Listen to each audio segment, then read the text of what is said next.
अस्सलाम वालेकुम स्टूडेंट्स, इंशाल्लाह अभी हम सेकंड चैप्टर हमने स्टार्ट की थी, ठीक है, जो कि पैथोफिजियोलॉजी 2 में, ठीक है। तो हमारे पास उसमें जो डिसऑर्डर है एंडोक्राइन सिस्टम में, तो वो है ग्रोथ हार्मोन के जितने भी डिसऑर्डर काज होती है। फॉर एग्जांपल एक्रोमेगेली होगी, जाइजेंटिज्म होगी, ठीक है। तो ये मुख्तलिफ़ किस्म के जो डिसऑर्डर हुए ये हम अभी इसमें स्टडी करेंगे, ठीक है। तो ऑब्जेक्टिव हमारे पास यही है कि the students will be able कि वो इस प्रेजेंटेशन के बाद ये जान लेंगे कि डिफाइन ग्रोथ हार्मोन क्या होती है and discuss function of growth hormone क्या है, और इसी तरीके से डिस्क्राइब जो है disorder of growth hormone. For example gigantism हो गया, एक्रोमेगेली हो गया और डवार्फिज्म हो गया, ठीक है। तो हमारे पास क्या है, ग्रोथ हार्मोन अभी क्या है, ठीक है। तो ग्रोथ हार्मोन हमारे पास जी से रिप्रेजेंट होती है, ठीक है। Is a peptide hormone that stimulate growth, ये ग्रोथ को स्टिमुलेट कराता है, ठीक है, आपकी ग्रोथ को बढ़ाते हैं। Cell reproduction and regeneration in human and order and other animal, ठीक है। देखिए हमारे पास ये ह्यूमन में भी और अदर एनिमल में भी क्या करा देते हैं, जो सेल की रिप्रोडक्शन होती है, न्यू सेल को बनाते हैं, ठीक है, और उसको ग्रोथ देते हैं, ठीक है। ये ग्रोथ हार्मोन ये किस जगह से सीक्रेट होती है, ये जो इंटीरियर पिट्यूटरी है हमारे पास, ठीक है। पिट्यूटरी में 2 रीजन है, एक इंटीरियर एक पोस्टीरियर, लेकिन ये जो प्रोड्यूस होती है किस चीज़ से, किस लूप से, वो हमारे पास इंटीरियर पिट्यूटरी से।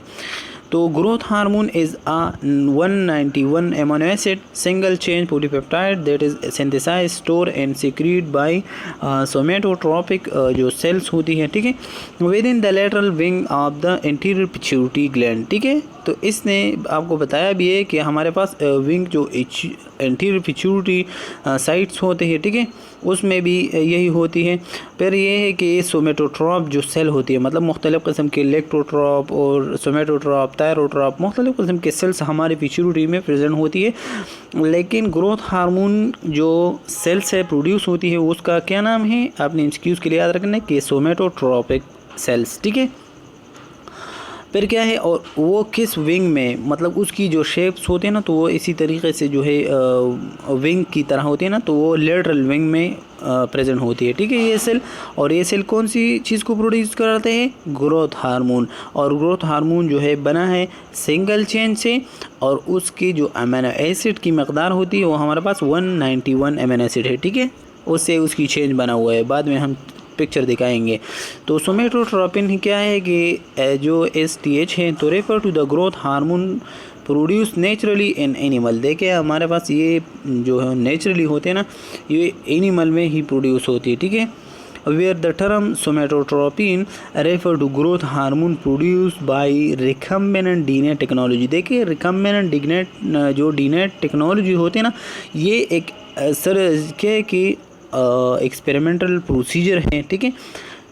इस टेक्नोलॉजी के थ्रू जो है हम क्या करा देते हैं, उसकी डीएनए में जो है वो ऐसे इसी तरीके से जो है वो मतलब चेंजेस लाते हैं, ताकि जो सोमेटोट्रोपिक सेल्स होती है उसको क्या कर इसकी एबल बना देती है, ताकि उससे ग्रोथ क्या हो जाए, ठीक है। तो हमारे पास क्या है, ये होती है, ठीक है। फिर क्या है कि ये है हमारे पास जो ग्रोथ हार्मोन होती है ना, ठीक है। तो हमारे पास जो ग्रोथ हार्मोन, ठीक है, तो हमारे पास ये है किस चीज़ के स्ट्रक्चर, ग्रोथ हार्मोन के जो अमीनो एसिड की सीक्वेंस होते हैं ना, तो ये इसकी स्ट्रक्चर होती है, ठीक है। ये है 91 नंबर, ठीक है, तो आपने याद रखना है। फिर क्या है कि फंक्शन ऑफ ग्रोथ हार्मोन की फंक्शन क्या होती है, हम अभी ये स्टडी करेंगे, ठीक है। तो effect of growth hormone on the tissue of the body can generally be describe N anabolic building up like most other protein hormone. देखिए हमारे पास क्या होती है, ये आपने एक्सक्यूज़ के लिए याद रखना है कि जो ग्रोथ हार्मोन होते हैं वो हमारे बॉडी पे एनाबॉलिक एक्शन करा देते हैं। एनाबॉलिक मीन जो आपकी बॉडी बिल्डअप कराते हैं, ठीक है, मतलब आपके बॉडी को ग्रोथ देते हैं। फिर दूसरी कि growth hormone act by the interacting with a specific receptor on the surface of the cell. ये तो आपको पता है कि हर हार्मोन के लिए अपनी अलग और स्पेसिफिक रिसेप्टर्स होती है हर सेल पे, ठीक है।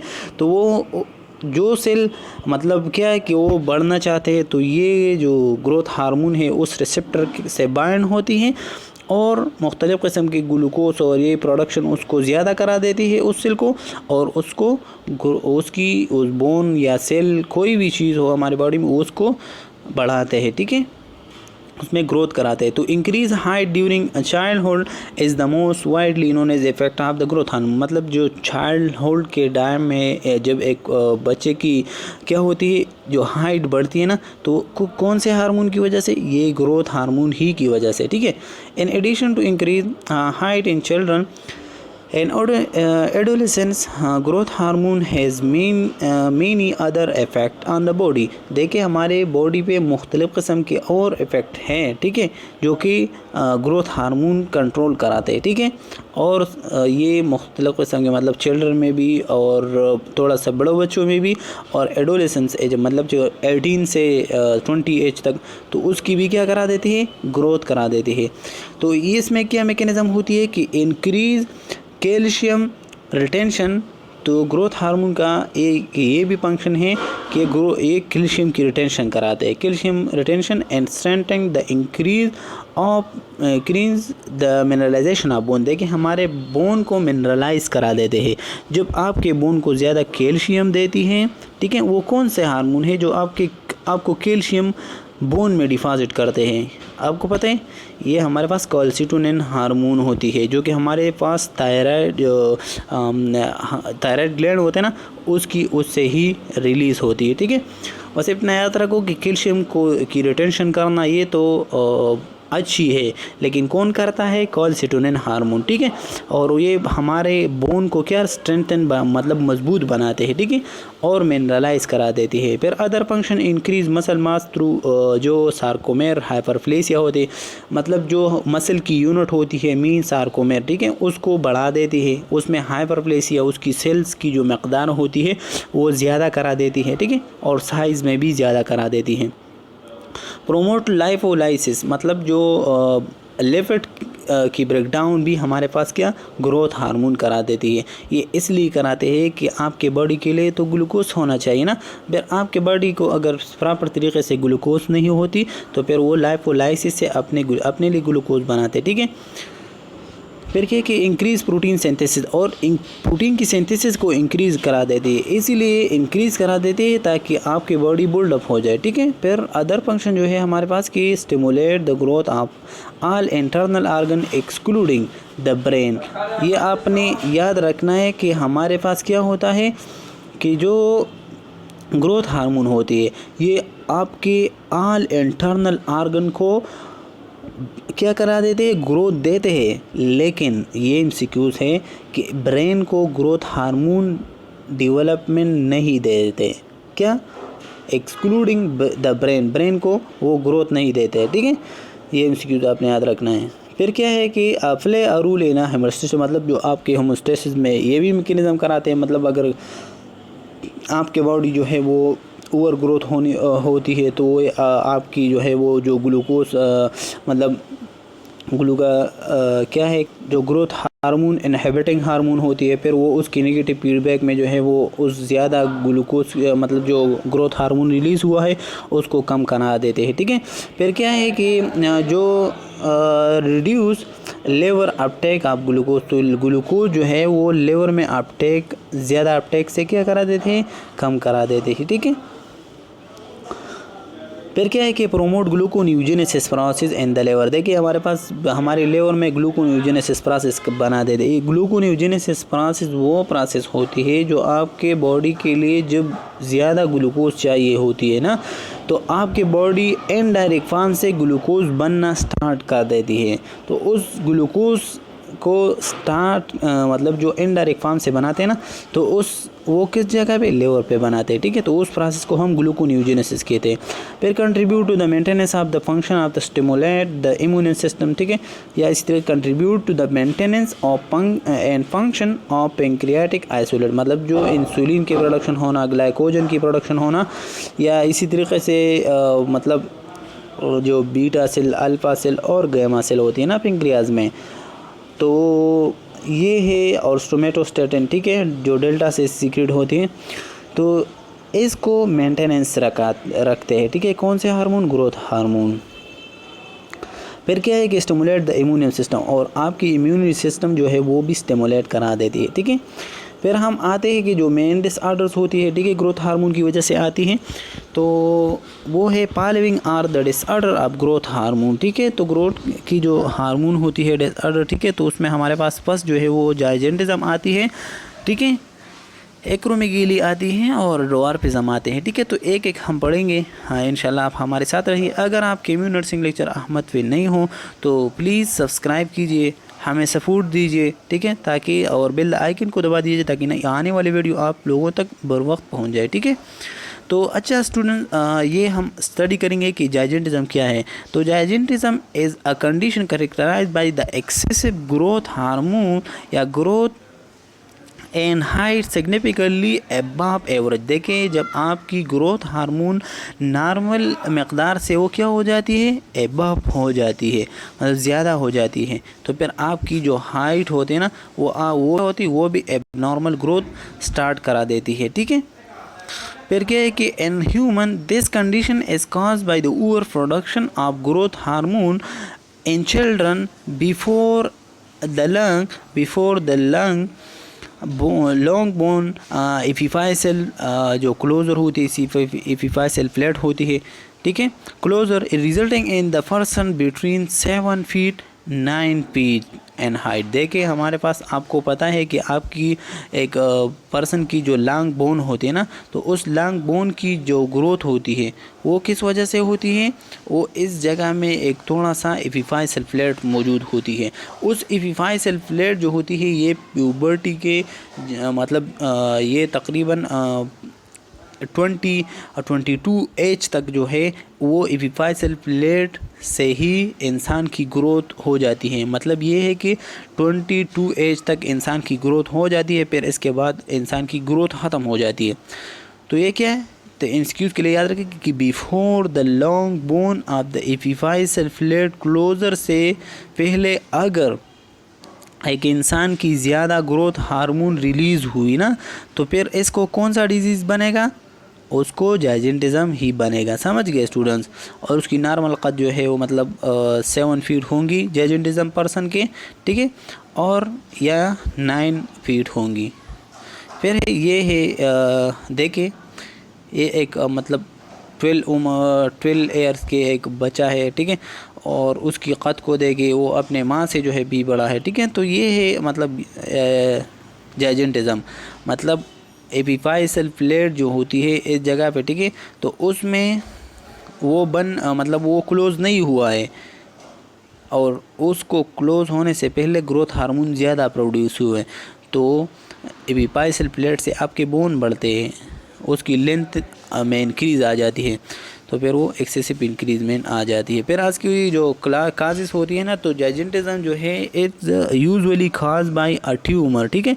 तो ये ट्यूमर की वजह से ही काज होती है, ठीक है, on the pituitary gland of the brain it cause a growth of the hand, face and feet। देखें, हमारे पास उसकी जो मेन काजेस होती है ना, तो अगर एक पर्सन ऐसा हो कि उसकी पिट्यूटरी में मतलब एबनॉर्मल ग्रोथ हुआ है या ट्यूमर वगैरह आया है, तो उसकी वजह से ही इंसान की क्या होती है, ये एक्सेसिव हार्मोन प्रोड्यूस हो सकती है। लेकिन आपने याद रखना है कि उसकी जो साइन सिम्टम है यही है कि उसकी ग्रोथ किस चीज़ में होती है, मतलब जो हैंड होती है, पेस होती है और फीट होती है। तो एक्सट्रीमिटी में जब क्या होती है, एनलार्जमेंट आ जाती है, वो बड़े हो जाते हैं, तो उसको हम ये इसकी वजह से होती है। मतलब मेन काज यही है कि पिट्यूटरी में कोई भी ट्यूमर आ जाए। In some cases the condition can be pass on the genetically through the mutated gene, ठीक है। तो ये भी इसी तरीके से भी हो सकती है कि मतलब एक पर्सन ऐसा हो कि वो म्यूटेट, उसको जेनेटिक की वजह से अपनी माँ बाप की तरफ से जो है वो क्या है कि अब एबनॉर्मल जीन वगैरह आया हो, ठीक है, इसकी वजह से भी हाइपर सिक्रीशन हो सकती है। फिर हमारे पास जो पैथोफिजियोलॉजी है जाइजेंटिज्म की, ठीक है, तो gigantism is caused by an excessive secretion of growth hormone before the fusion of epiphyseal plate, ठीक है। अभी समझ आ गया ना कि ग्रोथ हार्मोन जब मतलब एक्सेसिव प्रोडक्शन हो जाती है किस टाइम पे, जो एपिफाइसल फ्लैट क्लोज नहीं हुई है, ठीक है, तो उसकी वजह से जो है क्या होती है, before the fusion of the मतलब जो एपिफासियल प्लेट होती हैं, तो वो फ्यूजन होने से पहले अगर ग्रोथ हार्मोन ज़्यादा हुए तो जाइजेंटिज्म बनेगा। ठीक है, फिर क्या है कि growth hormone in under the control of the जो ग्रोथ हार्मोन रिलीजिंग हार्मोन होती है, तो विच प्रोमोट ग्रोथ। ठीक है, ये जो स्टिमुलस है ग्रोथ हार्मोन रिलीजिंग हार्मोन हमारे हाइपोथैलेमस से एक स्टिमुलस आ जाती है। ठीक है, जो कि हमारे ग्रोथ में हेल्प देते हैं। ठीक है, एन जो सोमेटोस्टेटिन विच इनहेबिट ग्रोथ हार्मोन, मतलब सोमेटोस्टेटिन जो ग्रोथ हार्मोन इनहेबिटिंग हार्मोन है उसको हम दूसरा नाम सोमेटोस्टेटिन कहेंगे। ठीक है, growth hormone in turn increase level of IGF. ठीक है, इंसुलिन लाइक ग्रोथ फैक्टर 1। ठीक है, तो ये आपकी इंसुलिन की, तो हमारे पास क्या होता है कि आईजीएफ की ज़्यादा सिक्रीशन होते हैं। ठीक है, फिर क्या है कि IGF is produce by the hepatocyte जो सेल्स होती है। ठीक है, हमारे लेवर में in the liver and is the main mediator of a growth process is the body. Insulin growth like factor 1 promote protein synthesis skeletal जो growth होती है एंड सेल प्रोलिफरेशन होती है।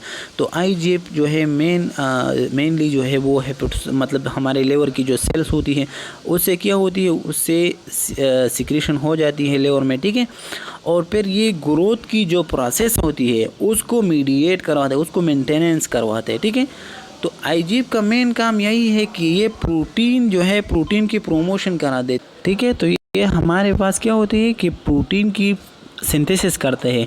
तो आपको पता है कि हमारे बॉडी में protein as a building block काम करते हैं ना, तो आपकी बॉडी लाजिम बढ़ेगी। फिर क्या है कि ठीक है, तो फिर हमारे पास क्या है कि hence it is insulin like growth factor that is actually implicated in this disease a high insulin growth जो लाइक फैक्टर होती है level in the common factor seen and call in all cases of gigantism. देखिए हमारे पास क्या होता है कि जो जिस पर्सन की जाइजेंटिज्म हो तो उसमें ये लाजिम होंगी, ये ज़रूर होंगी कि उसमें आईजीएफ की जो मकदार होती है जब हम टेस्ट करवाते हैं लैब में तो इसकी मकदार ज़्यादा होंगी। समझ गए स्टूडेंट। फिर आते हैं कि ये है हमारे पास उसकी जो प्रोसेस होती है, मतलब किसी तरीके से वो प्रोड्यूस होती है और फिर इनहिबिट करा देती है। तो ये है हमारे पास इंसुलिन जो रिलीजिंग हार्मोन है। ठीक है, मतलब हाइपोथैलेमस से वो डिटेक्ट हो जाती है। ठीक है, ये इससे हाइपोथैलेमस से डिटेक्ट हो जाती है, इससे रिलीज़ हो जाती है और ये पिट्यूटरी पे एक करवा के पिट्यूटरी पे जब एक करते हैं तो उससे सिक्रीशन किस चीज़ की होती है, ग्रोथ हार्मोन के। ठीक है, ग्रोथ हार्मोन जो होती है जीच, फिर जीच जो है वो आ जाती है लेवर में। ठीक है, तो इस लेवर में आईजीएफ की प्रोडक्शन करा देती है। आईजीएफ जो है मतलब ये फिर मुख्तलिफ़ किस्म के टिशू पे जो है वो चली जाती है और उसमें ग्रोथ जो है वो स्टार्ट करा देती है। ठीक है, मुख्तलिफ़ किस्म की न्यूट्रिशन उसकी वजह से और प्रोटीन वगैरह उसकी वजह से बिल्डअप हो जाती है और उसकी हमारा बॉडी पर क्या होती है, उसकी हाइट में भी और उसकी वेट में भी लेंथन आ जाती है। फिर क्या अगर एक ये जो है ये प्रोसेस ये ज़्यादा हुई, ये ग्रोथ हार्मोन ज़्यादा प्रोड्यूस हुई। ठीक है, तो फिर आपकी पिट्यूटरी डायरेक्टली जो है हाइपोथैलेमस को नेगेटिव फीडबैक देगी कि ये हार्मोन क्या करे, कम कर ले ताकि कम प्रोड्यूस हो। ठीक है, फिर हमारे पास जो सिम्टम्स होती है जाइजेंटिज्म के, तो the child will grow in height as well as in the muscles and organs. This excessive growth makes the child extremely large for his or her as. ठीक है, तो ये क्या होती है, ग्रोथ हार्मोन की वजह से उसकी हाइट भी ज़्यादा होती है, उसकी जो मसल मास होती है, आर्गन वगैरह। ठीक है, या क्या होती है कि मतलब उसकी एक्सट्रीमली वो मतलब नॉर्मल पर्सन से बहुत ज़्यादा एक्सट्रीमली लार्ज होंगे। Other symptom include delay puberty, अब मतलब ये प्यूबर्टी को भी इफ़ेक्ट करा देती है। फिर डबल विजन जो है आर डिफ़िकल्टी विद साइड, फिर जो पेरिफेरल विजन होती है वो भी उसकी ख़राब होती है इस पेशेंट के जाइजेंटिज्म के। फ्रंटल बूसिंग जो है मतलब जो परमानेंट उसकी जो जहाँ की जो बोन होती है वो बहुत ज़्यादा बूस्ट होती है, मतलब बड़ी होती है। ठीक है, और जो हेडेक्स उसको ज़्यादा हेडेक्स भी रहती है। इंक्रीज स्वेटिंग, उसमें स्वेटिंग्स वगैरह भी होती है क्योंकि अंदर बॉडी में मेटाबॉलिज्म वगैरह ये ज़्यादा होती है, ठीक है। बेसल मेटाबॉलिक इसमें इंक्रीज होती है। इरेगुलर पीरियड मतलब जो मेंसेस होती है, ठीक है, वो जो है वो भी इरेगुलर हो जाती है क्योंकि ये हार्मोनल जो है चेंजेस वगैरह आ जाती हैं। तो ये मेल और फीमेल दोनों में ये मसला आ सकती है, ठीक है। फिर large hand and feet they with thick finger and toy. देखिए उसकी जो हैंड्स होती है वो बहुत ज़्यादा लार्ज होंगी, उसकी फीट जो है या उसकी फिंगर, ये सब चीज़ें बहुत ज़्यादा मोटी मोटी होती है, ठीक है। जो thickening of the facial feature, उसकी जो फेशियल जो फेस होती है वो बहुत ज़्यादा क्या होती है, बड़ी होती है, ठीक है, बाहर की तरफ प्रोट्रूड होती है।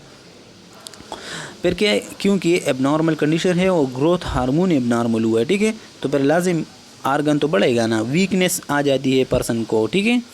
फिर आते हैं जो दूसरी नंबर पे जो है डिजीज़ था वो हमारे पास एक्रोमेगेली था, ठीक है। तो एक्रोमेगेली हमारे पास from two Greek or words akros extreme or extremities and megalos large, ठीक है। In the syndrome that result when the anterior pituitary gland produce excessive growth hormone after epiphyseal plate closure at puberty. देखिए हमारे पास acromegaly का जो words है मतलब ये Greek word से लिया हुआ है, फिर उसकी जो एक्रोन होती है ना तो 2 वर्ड से बना हुआ है। एक्रो मतलब जो एक्सट्रीमिटीज़ होती है और इसी तरह से मेगलोज जो मतलब लार्ज होती है। तो यह आपने याद रखना है इसमें जो एमसीक्यूज़ के लिहाज से है कि एक्रोमेगेली वो कंडीशन होती है जो प्यूबर्टी के बाद जो है जब जब एपिफाइसल प्लेट बंद हो जाती है, क्लोज हो जाती है, ठीक है। प्यूबर्टी के बाद जब प्यूबर्टी मतलब हो जाती है फिर इसके बाद, ठीक है, तो उस वजह से जब ग्रोथ हार्मोन प्रोडक्शन ज़्यादा हो जाती है तो एपिफाइसल प्लेट तो बंद हुआ जहाँ से ग्रोथ हो रहा है, तो जब वो बंद हुआ तो उसकी वजह से आपकी जो एक्सट्रीमिटी होती है मतलब जो फिंगर होती है, टॉयस होती है, ठीक है, वो क्या होगा, उसकी साइज़ में बहुत ज़्यादा इलार्जमेंट होगा। समझ गए स्टूडेंट। नंबर ऑफ डिसऑर्डर में increase the pituitary growth hormone output, मतलब ग्रोथ हार्मोन आपकी सिक्रीशन ज़्यादा हो रही है, ठीक है, पिट्यूटरी ग्लैंड से। All those most commonly is involved the growth hormone producing tumor called the pituitary adenoma। देखिए pituitary adenoma जो होती है, pituitary adenoma जो है ये मोस्ट कॉमन होती है, समझ गए, ठीक है स्टूडेंट। तो ये आपने याद रखना है कि मोस्ट कॉमनली जो है जो इफेक्ट होती है वो ग्रोथ हार्मोन की वजह से होती है, एडेनोमा की वजह से, ठीक है। फिर क्या है कि drive from a distinguish types of cell, मतलब ये तो आपको पता है कि ग्रोथ हार्मोन किस सेल से, तो सोमेटोट्रॉफ से, ठीक है। फिर क्या है कि हमारे देखिए ये है पिक्चर, इसको देखिए और अपने आप को आपकी जो कंसेप्ट है वो क्लियर कर ले, ठीक है। तो देखिए उसकी जो मैंडिबल बोन है ये भी एबनॉर्मल है, उसकी जो फेस होती है बाहर की तरफ आती है, इसको देखे, ठीक है। तो ये सब चीज़ें उसकी क्या होती है, नॉर्मल से डिविएटेड होती है, मतलब ये तो नॉर्मल लगेगा ना, लेकिन ये क्या होती है, ये एक्सेसिव ये तो मतलब एबनॉर्मल कंडीशन है, ठीक है। फिर क्या है कि उसकी जो काजिस होती है ना तो वो एक्रोमेगेली आकर इन अबाउट 6 ऑफ एवरी जो है 1 लाख एडल्ट, ठीक है। तो 1 लाख से 1 लाख की तादाद में ये उसने जो मतलब ऐसा इंसिडेंट्स रिकॉर्ड उसने लिया हुआ है, ठीक है, कि मतलब 1 लाख बंदों में जो है 6 जो है उसकी एक्रोमेगेली होगी। फिर क्या है कि it is called by abnormal production of growth hormone after the skeletal and other organ finish growth, मतलब जो हमारे जितने भी ऑर्गन होती है, बोन होती है, उसकी ग्रोथ मतलब हो जाती है, वो मतलब उसकी ग्रोथ फिनिश हो जाती है, लेकिन बाद में जब ग्रोथ हार्मोन ज़्यादा रिलीज़ होती हैं तो उसकी वजह से उसकी एक्सट्रीमिटी वगैरह बढ़ जाती है, ठीक है। फिर क्या है कि the cause of the increased growth hormone release is produced as usually a non-cancerous benign tumor of the pituitary gland। देखिए हमारे पास एक ये दोबारा हम ये बात करते हैं कि ये क्या है कि ये बेनाइन मतलब एबनॉर्मल ग्रोथ की वजह से या ट्यूमर की वजह से जो कि जब पिट्यूटरी ग्लैंड में आ जाती है तो उसकी वजह से भी ग्रोथ हार्मोन की रिलीज़ होती है ज़्यादा, ठीक है। तो ये भी एक फैक्टर है, एथियोलॉजी है मतलब काज है। तो the pituitary gland which is located just below the brain, ठीक है। तो ये तो आपको पता है, control the production of the release of the several difference hormone including the growth hormone, ठीक है। तो मुख्तलिफ किस्म की जो हार्मोन्स होते हैं वो उसकी कंट्रोल होना, ये किसका काम है, ये मतलब ग्रोथ हार्मोन का ही काम है, ठीक है। फिर उसकी जो पैथोफिजियोलॉजी है, तो एक्रोमेगाली जो है वो it is characterised by hyper secretion of a growth hormone which is caused by the extents of a secreting pituitary tumor in more than 95% of acromegaly cases, ठीक है। pituitary tumor are benign adenomas, ठीक है। देखें हमारे पास pathophysiology उसकी यही है कि जब हाइपर सिक्रीशन हो जाती है किस चीज़ के, ग्रोथ हार्मोन के, तो उस ग्रोथ हार्मोन की वजह से ही क्या होती है, मतलब जो आपकी एक्सट्रीमिटीज़ होती है। तो पहले तो आपको पता है कि एक्रोमेगाली मतलब जो एपिपाइसल प्लेट तो क्लोज हुआ है, लेकिन जो एक्सट्रीमिटीज़ है तो उसमें 95% जो है जो चांसेस है वो ट्यूमर से ही ये ग्रोथ ज़्यादा हार्मोन प्रोड्यूस करा देती है। मतलब हम वो पिछली सी बात है कि मतलब पिट्यूटरी में कोई भी एबनॉर्मल मास आ जाती है तो उसकी वजह से ज़्यादा प्रोडक्शन हो जाती है ग्रोथ हार्मोन की। In rare instance elevated growth hormone level are caused by the extra pituitary disorder. In other situations, hypersecretion of a growth hormone in turn cause subsequent hepatic stimulation of insulin like growth factor, ठीक है।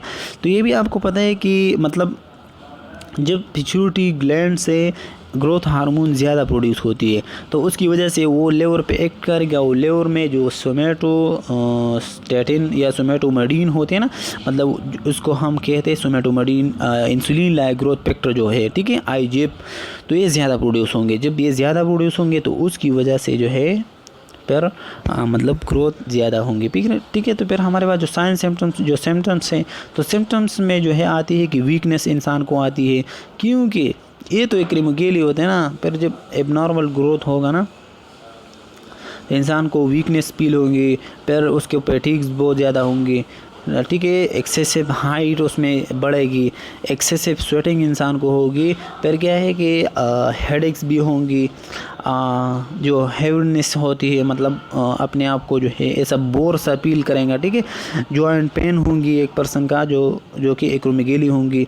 Large bone of the face, ये specific है, ये आपने excuse के लिए याद रखना है कि एक्रोमेगाली का जो साइन सिम्टम है स्पेसिफिक, तो उसकी जो पर्सन की एक्रोमेगाली होगी तो उसकी लार्ज बोन होगी ऑफ द फेस, और उसकी लार्ज पीठ होंगी ऑफ द उसकी जो लार्ज हैंड होगी उसकी, ठीक है।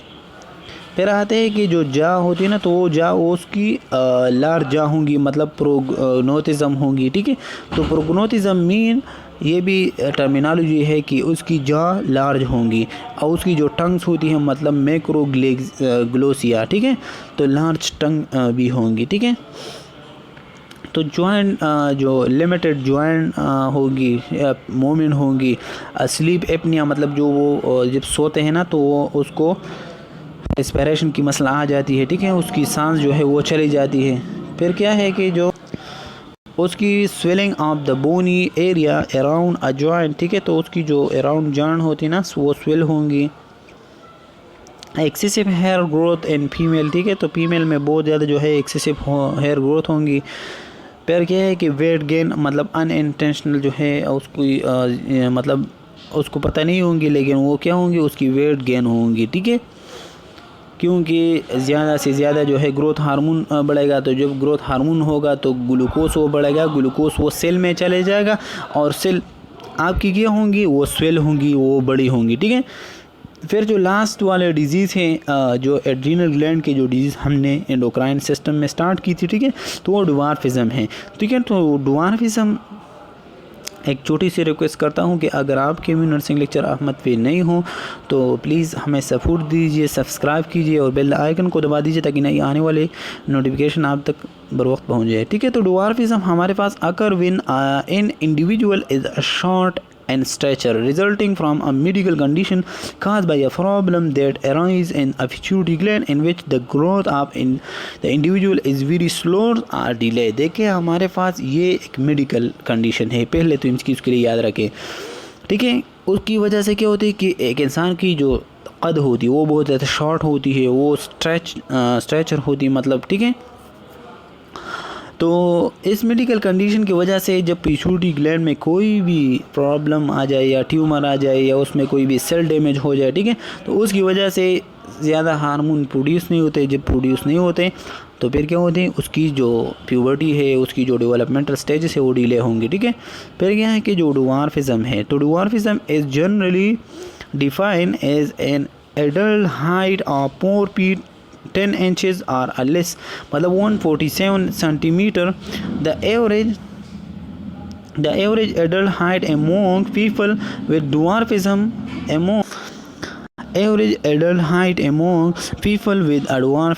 is 4 feet and 122 centimeter। तो बस ये आपने याद रखना है कि जो पर्सन मतलब डवार्फिज्म है ना, तो उसकी जो एडल्ट स्टेज में उसकी हाइट 4 फीट से 10 इंच या 147 सेंटीमीटर होंगी, ठीक है। और या इसी तरीके से मतलब वो 4 फीट होंगे और 122 जो है सेंटीमीटर होंगे। तो ये भी एमसीक्यूज़ के लिए याद रख सकते हैं, ठीक है। फिर हमारे पास क्या है कि हमारे पास जो एथियोलॉजी है, जो काजेस होती है, ठीक है, तो following of the main causes of the dwarfism, तो डवार्फिज्म, ठीक है, तो सबसे पहले एकोंड्रोप्लेसिया है, ठीक है। तो एकोंड्रोप्लेसिया हमारे पास एक एबनॉर्मल जो है या ऑटोसोमल डोमिनेंट पैटर्न डिजीज़ है, ठीक है। जब एक पर्सन की उसकी बॉडी की जो जीन आया हुआ है, उसकी जीन में कोई भी मसला हो सकती है, ठीक है, जो कि उसको ग्रोथ देते हैं। दूसरी नंबर पे जो कास है वो हमारे पास टर्नर सिंड्रोम हो सकती है। टर्नर सिंड्रोम में हमारे पास ये होती है कि जो पेरेंटली उसमें जो क्रोमोसोम आया हुआ है ना, तो उस क्रोमोसोम में जो एक हमारे पास जो एक्स क्रोमोसोम होती है वो मिसिंग हो जाती है। जब वो मिसिंग हो जाती है ना, तो फिर उसकी मतलब एक क्रोमोसोम कम हो जाती है, तो नॉर्मली 46 होती है क्रोमोसोम, ठीक है, नंबर में, और फिर इस बंदे में 45 क्रोमोसोम होती है ना। तो इसकी वजह से भी ग्रोथ हार्मोन की मसला हो सकती है, ठीक है, वो डवार्फ रह सकती है। फिर क्या है कि जो ग्रोथ हार्मोन डिफिशिएंसी की वजह से भी हो सकती है, ठीक है। तो ये था उसकी जो स्ट्रक्चर है, ठीक है। तो इसको देखो, ये शार्ट जो है स्ट्रक्चर है, लेकिन ये इसको दे आपने एज अ नर्स ऐसा नहीं देखना है, आपने उसकी जो हिस्ट्री है ये सब चीज़ें आपने पढ़नी है कि इसकी मतलब एज कितने है, तो एज के हिसाब से वो आपने उसके साथ जो है वो क्या करना है, रिलेशन वगैरह ये रखना है, ठीक है। फिर हमारे पास जो साइन सिम्टम्स होती है ना, तो साइन सिम्टम्स ये है कि एन एवरेज साइज ट्रंक, उसकी जो साइज़ होती है ना ट्रंक्स की, वो एवरेज साइज़ की होंगी। Short arm and legs with particularly shorts offer, जो आर्म होती है एंड अफर लेग्स होती है, ठीक है, उसकी शॉर्ट्स लेग्स और आर्म होती है, फिर ठीक है। फिर हमारा शॉर्ट्स फिंगर होंगी। फिर क्या है कि often with a wide separation between the pendal finger and ring finger और जो मिडल फिंगर होती है उसमें थोड़ा सा वाइड सेपरेशन होगी, ठीक है। फिर limited mobility at the elbow, मतलब उसकी जो एल्बो होती है, क्योंकि उसकी जो हैंड्स होती है वो बहुत ज़्यादा शॉर्ट्स होती है ना, तो शॉर्ट होने की वजह से उसमें जो फ्लेक्शन और एक्सटेंशन की कैपेबिलिटी होती है वो कम होती है। फिर हमारे पास क्या है कि जो डिसप्रोपोर्शनलिटी लार्ज है हेड होंगी with a prominent forehead and a flattened जो ब्रिज होती है, ठीक है, आप द नोज, तो उसकी जो हेड होती है वो थोड़ा सा वो मतलब ज़्यादा बड़ा होती है, ठीक है। और उसी तरीक़े से जो है वो और इसकी जो नोज़ होती है वो प्लेटन सा होंगी। Progressive developmental of the bowel legs होती है, मतलब बाउल लेग्स वो लेग्स होती है ना जो जीनियम वेरियम होती है। ये ऐसा होती है ना कि मतलब एज के हिसाब से, मतलब एक ये ऐसा पर्सन है ना तो उसकी नॉर्मल तो ऐसा लेग्स होती है ना, लेकिन जो वीरियम जीरो होते हैं ना तो इस पर्सन के पैर मतलब ये बूढ़े लोग के इसकी ज़्यादातर ऐसी तरीके से, तो उसकी मेडिकल टर्मिनोलॉजी में कौन सा कहते हैं, जीनियम वेरियम, ठीक है। फिर क्या कि progressive developmental of saved lower back, ये ज़्यादातर जो आपको पता है ना कि ये जो फीमेल होते हैं ना, जब उसकी प्रेगनेंसी टाइम होती है, तो फॉर एग्जांपल ठीक है, तो उसकी जो वर्टिब्रेट्स होती है, ठीक है, तो वो बहुत ज़्यादा जो है क्या होती है उस जगह में, मतलब वो इसी तरीके से थोड़ा सा अंदर हो जाती है, क्योंकि वो बेबी को भी डेवलप करना है ना, तो ये है इसी तरीके से उसकी ये रीजन जो लंबर रीजन है वो आगे की तरफ जो है वो प्रोट्रूड होती है, तो उसको हम लोडोसिस कहेंगे। N adult height around 4 feet and 122 जो है वो सेंटीमीटर होती है, ठीक है। तो ये था हमारे पास जो ग्रोथ हार्मोन मतलब की डिसऑर्डर थी, मतलब जो एड्रीनल क्या होती है बल्कि हमारे पास जो ग्रोथ हार्मोन है, ठीक है, उसकी डिसऑर्डर थी। इंशाल्लाह हम जो और पार्ट्स है उसमें डायबिटिक्स जो है एंडोक्राइन की डायबिटिक्स में लेटर स्टार्ट करेंगे, ठीक है। तो आप हमारे साथ रहिए। अगर केमिन नर्सिंग लेक्चर अहमद पे नहीं हो तो सब्सक्राइब कीजिए, बेल आइकन को दबा दीजिए ताकि नहीं आने वाली नोटिफिकेशन आप तक लोगों तक बर वक्त पहुँच जाए, ठीक है। खुदा हाफिज़, अपना ख्याल रखिए स्टूडेंट्स।